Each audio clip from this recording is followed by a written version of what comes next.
नमस्कार साथियों, नमस्कार प्यारे बच्चों। आज के वीडियो में हम नेशनल अचीवमेंट सर्वे 2024 की तैयारी हेतु बनाए गए 18 सप्ताह के शेड्यूल में कक्षा 6 के लिए 17वें सप्ताह के विषय सामाजिक विज्ञान के अति महत्वपूर्ण 10 प्रश्नों को सॉल्व करेंगे। 17वें सप्ताह में क्वेश्चन नंबर 147 से स्टार्ट किया गया है और यह क्वेश्चन आपके प्राथमिक विद्यालय के पर्यावरण से लिया गया है। क्वेश्चन नंबर 147 बहुत ही महत्वपूर्ण क्वेश्चन है और इस प्रकार का एक क्वेश्चन आपके एग्जाम में जरूर आएगा। नीचे सविता के परिवार का वंश वृक्ष दिया गया है, इसके आधार पर प्रश्न का उत्तर दीजिए। यहाँ पर डायग्राम के माध्यम से फैमिली को बताया गया है। विमला माता है, दीनानाथ पिता है और इन दोनों के बच्चे हैं 3। एक है राम, एक है सविता और एक है सुनीता बहन। क्वेश्चन में यहां पर स्टार्टिंग में कहा गया है सविता, तो आपको ध्यान केंद्रित करना है सविता के ऊपर। अब सविता के बारे में क्वेश्चन में आगे पूछा जा रहा है कि राम की शादी हुई, उसके बाद राम की जो पत्नी थी वह सविता की क्या कहलाएगी।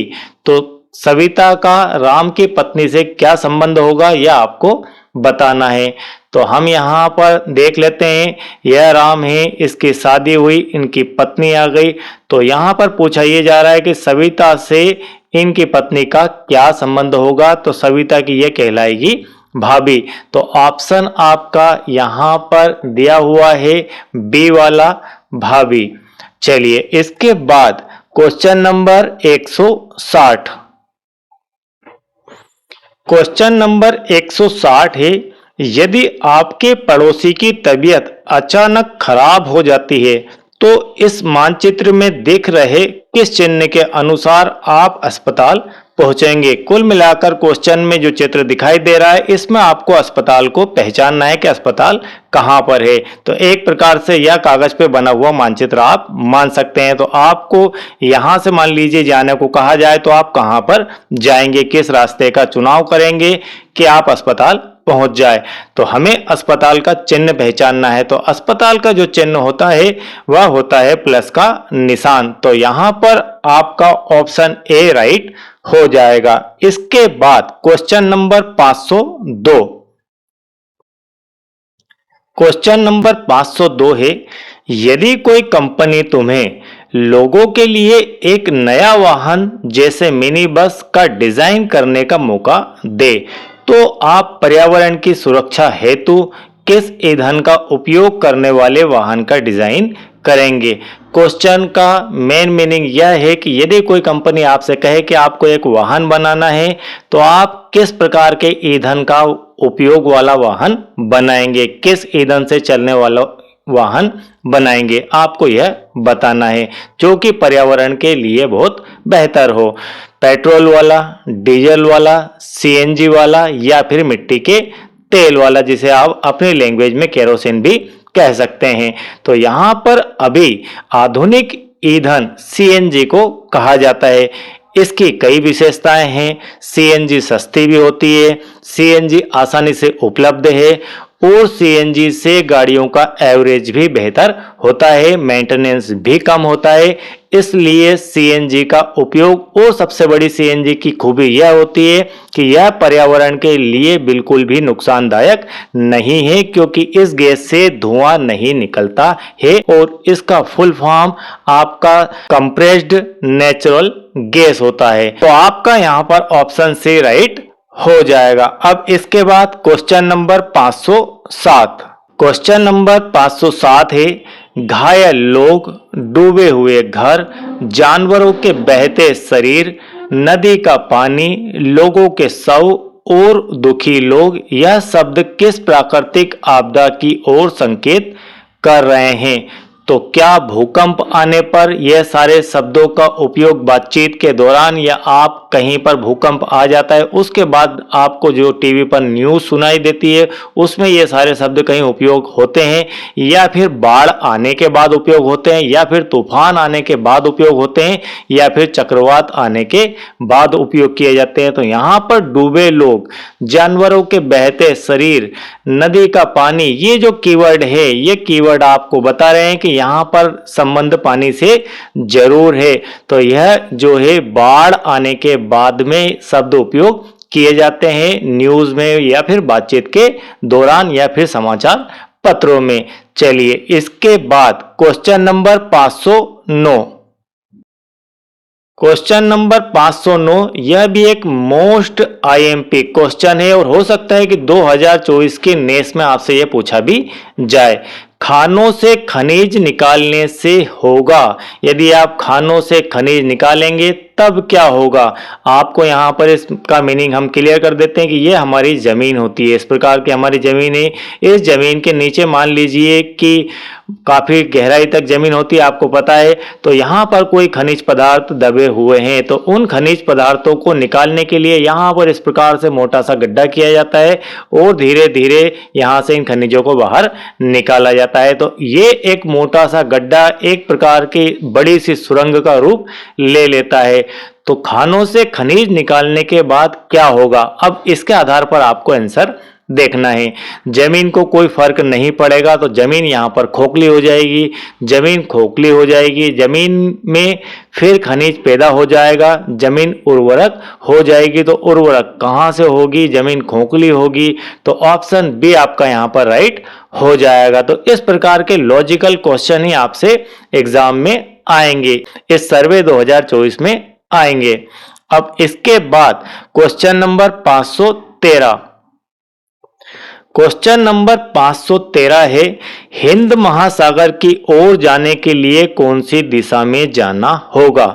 सिर्फ इतना भर क्वेश्चन आता है तो इसे आप सॉल्व नहीं कर पाएंगे। क्यों नहीं कर पाएंगे, तो आपको जाना कहां से है वह आपका पॉइंट आपको पता होना चाहिए, उसके बाद आप डायरेक्शन की बात कर सकते हैं। तो इसके लिए हमें इस नक्शे को देखना होगा और इस क्वेश्चन को समझना होगा। नीचे दिए गए मानचित्र को ध्यान से देखिए, बताइए कि भोपाल हिमालय पर्वत को किस दिशा में स्थित है।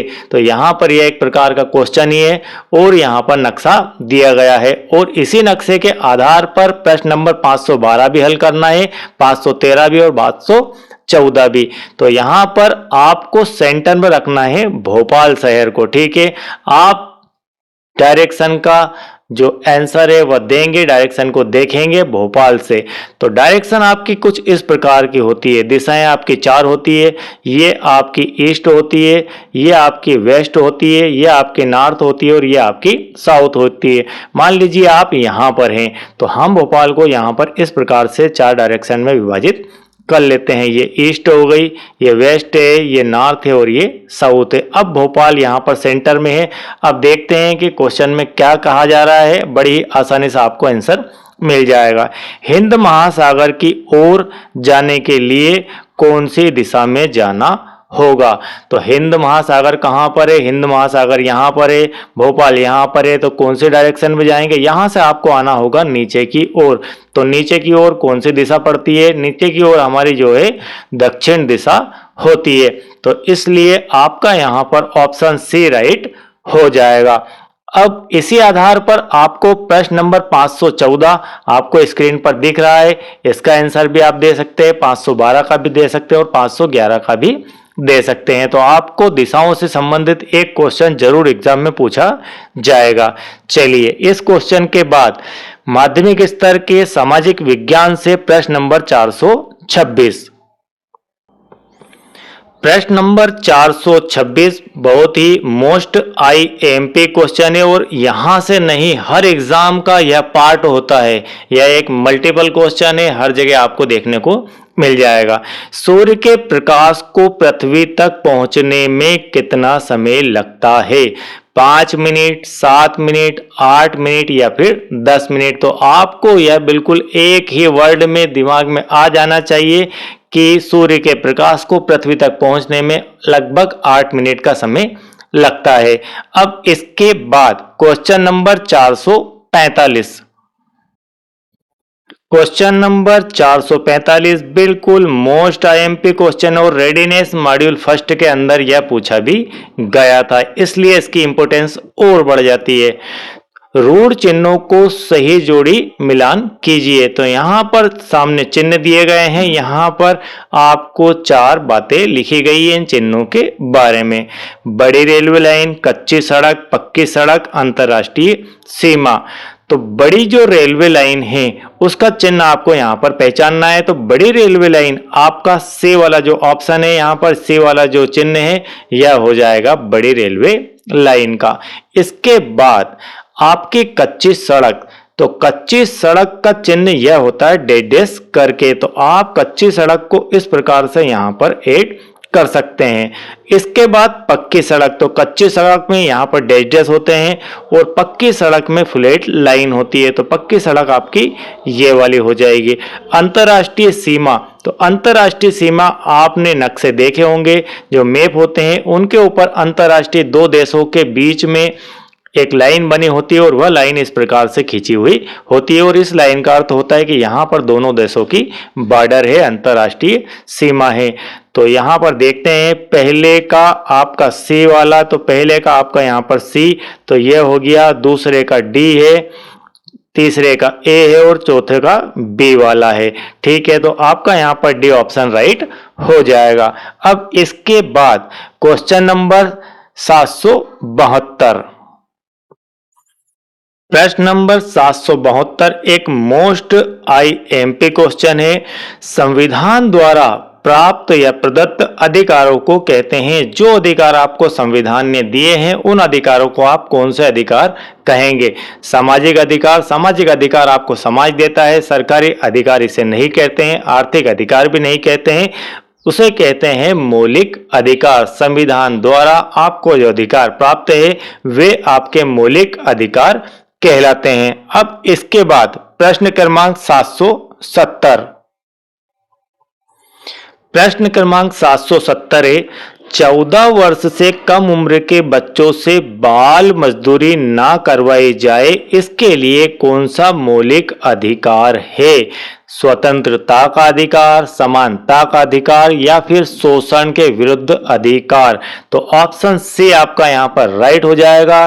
कोई भी 14 वर्ष से कम उम्र का बच्चा कहीं पर कार्य नहीं करे, मजदूरी नहीं करे, इसके लिए कानून बनाया गया है और उस कानून के उस अधिकार को मौलिक अधिकार कहते हैं, जिसे शोषण के विरुद्ध अधिकार भी हम कह सकते हैं। तो ऑप्शन सी यहाँ पर आपका राइट हो जाएगा। आई होप कि आपको 17वें सप्ताह का सोशल साइंस पूरी तरह से क्लियर समझ में आ गया होगा और बाकी 18 सप्ताह के समस्त सब्जेक्ट के वीडियो कक्षा 6 नेस के लिए 18 सप्ताह के शेड्यूल अंतर्गत मैंने तैयार कर दिए हैं। वे सारे आपको प्लेलिस्ट से देखने को मिल जाएंगे। और यदि आप चैनल के साथ नए हैं, मुझे पहली बार देख रहे हैं, सुन रहे हैं, तो चैनल को सब्सक्राइब कीजिए, बेल आइकन को प्रेस कीजिए ताकि आपको नोटिफिकेशन समय समय पर वीडियोस के मिलते रहे। तो हम नेक्स्ट एग्जाम तक आपको अपडेट देते